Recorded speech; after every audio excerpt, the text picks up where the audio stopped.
آئیے سیدھا اصل بات پر آتے ہیں۔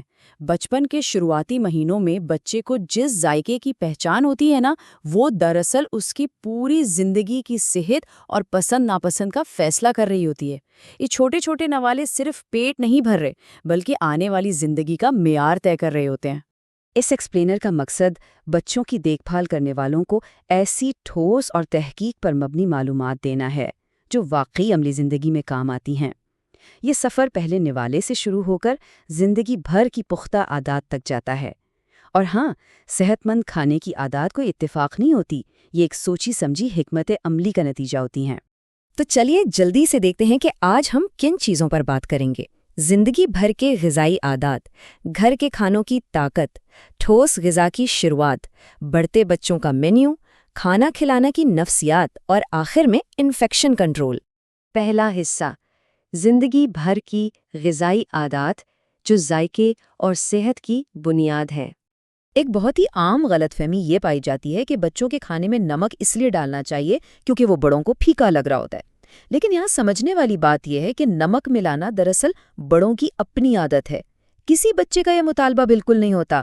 بچپن میں نمک کی یہ غیر ضروری مقدار مستقبل میں ہائی بلڈ پریشر جیسی پریشانیوں کو سیدھی دعوت دے رہی ہوتی ہے۔ ان ابتدائی غلطیوں کے نتائج بالکل واضح ہیں۔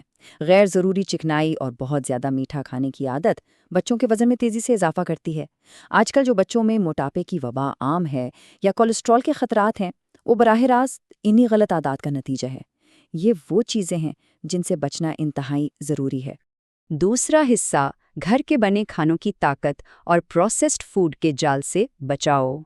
اگر ان دونوں کا موازنہ کیا جائے تو فرق بہترین طریقے سے واضح ہو جاتا ہے۔ کمرشل کھانے جو اشتہارات میں اتنے پرکشش لگتے ہیں، اصل میں انہیں مزیدار بنانے کے لیے نمک اور چینی سے بھر دیا جاتا ہے اور یہ شدید ریفائنڈ ہوتے ہیں۔ اس کے برعکس گھر کا کھانا نہ صرف تازہ، صاف اور کم خرچ ہوتا ہے، بلکہ بچے کی عمر اور ضرورت کے حساب سے اسے آسانی سے نرم بھی کیا جا سکتا ہے۔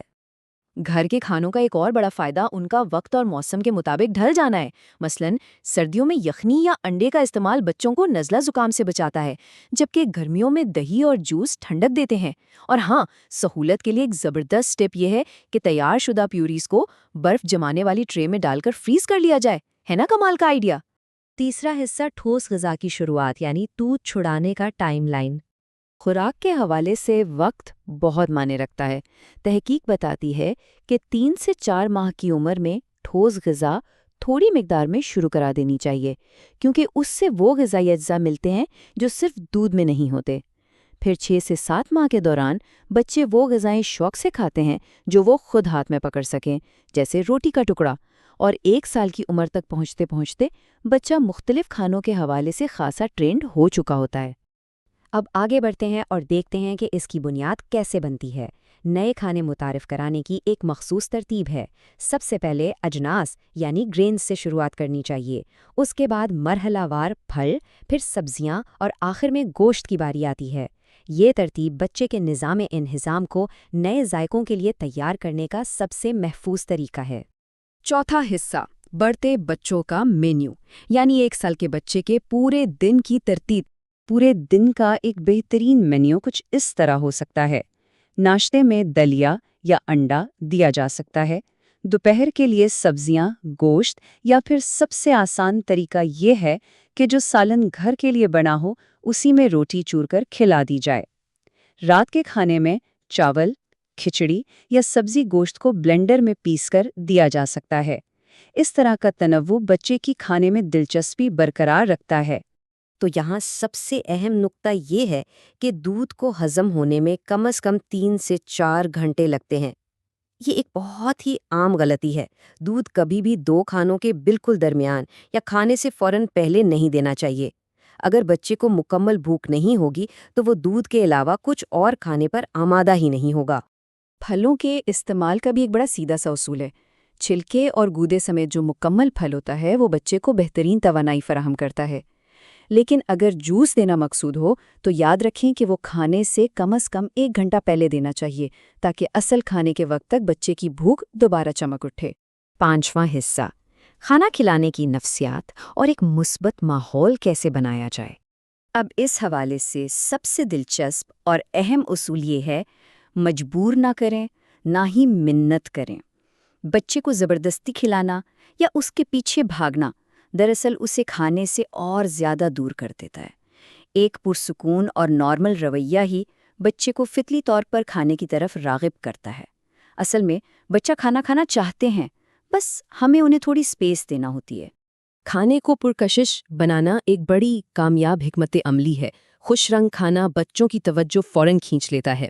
اپنا وقت نکالیں، ان کے ساتھ بیٹھ کر کھائیں۔ اگر بچہ ایک کھانے سے اکتا جائے تو پریشان ہونے کے بجائے مینیو میں تھوڑی تبدیلی کر لیں۔ اور سب سے بڑی بات، والدین کا اپنا پرسکون رویہ ہی بچے کی دلچسپی کو بڑھاتا ہے۔ چھٹا اور آخری حصہ، انفیکشن کنٹرول اور حفظان صحت، یعنی ننھے بچوں کی حفاظت۔ یہ سمجھنا بہت ضروری ہے کہ گھر کا بہترین کھانا بھی اس وقت تک محفوظ نہیں جب تک انفیکشن کنٹرول کا خیال نہ رکھا جائے۔ اکثر اوقات فریج یا فریزر میں ٹھیک طرح سے سٹور نہ کیے گئے کھانوں میں بیکٹیریا پیدا ہو جاتا ہے، جو بچوں میں ڈائریا یعنی اسہال جیسی شدید بیماریوں کی وجہ بنتا ہے۔ اس لیے کچن کی صفائی اور کھانے کو محفوظ طریقے سے سٹور کرنا کسی بھی غذائی چارٹ سے کم اہم نہیں۔